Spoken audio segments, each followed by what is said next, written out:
kita boleh goncang dengan bos. Dekat Max Automat ni, bateri apa je yang korang tak boleh dapat? Korang petik je AGM, EFB yang ada sistem start and stop tu. Lepas tu, bateri premium yang 100% import daripada Japan tau. Tapi yang paling best korang nak tahu apa? Bateri lori pun ada kat Max Automat ni. Ini bateri AGM.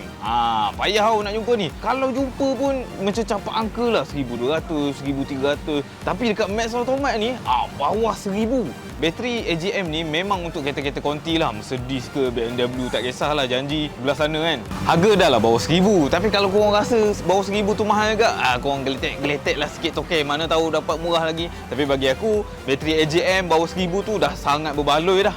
Ini bateri EFB. Aku pun baru tahu sebenarnya. Okey, bateri EFB ni khas untuk kereta-kereta yang ada start stop punya sistem tu. Macam Alza baru, Myvi baru, kan dia ada start yang bila kita berhenti traffic light tu dia macam stop kan. Lepas tu boleh tekan minyak baru start balik. Bateri ni memang khas untuk kereta-kereta macam tu lah. Sebab kalau pakai bateri biasa, dia lagi cepat kong lah. Sebab kita asyik bila berhenti je nak start, dia akan makan banyak bateri. So ini bateri yang paling sesuai lah untuk kereta-kereta yang ada sistem macam tu. Harga dekat sini dia wayang je.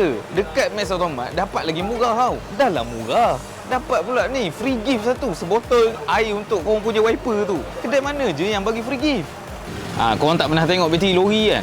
Inilah bateri lori. Dekat Max Automat ni bateri lori pun boleh dapat, korang tahu tak? Tapi bukanlah lori saja. Lori satu tan ada, bas ada, kenderaan-kenderaan yang berat, semua ada kat Max Automat. Datang dekat sikit.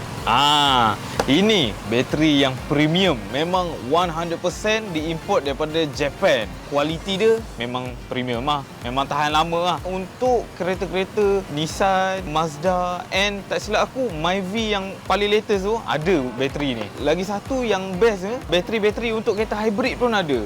So korang yang geng-geng Nissan hybrid ke Mazda hybrid ke, dah tak payah susah-susah cari dah. Pergi je Max Automat, ada bateri ni. Yang premium punya pula tu. Okay, untuk bateri premium ni harga dia premium sikit lah. Tapi tak apa, dekat Max Automat ni kita boleh goncang dengan bos.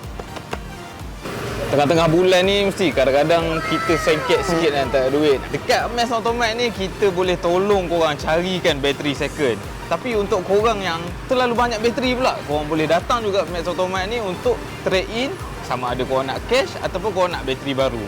Tapi kalau tiba-tiba lah ada satu hari tu korang tersadar kat tepi jalan, Max Automat juga ada buat delivery tau. So dia boleh datang tolong korang hantar bateri baru. Korang tengok ni, banyak bateri ni bawa sampai. Ni nak pergi bagi kat semua bengkel kat area kat Klang Valley lah. Sebab itulah kalau datang sini boleh dapat lagi murah. So guys, tadi yang aku borak goncang. Inilah bos dia. Korang datang je Max Automat, korang bodek je dia. Boleh bos? Boleh. Harga murah punya.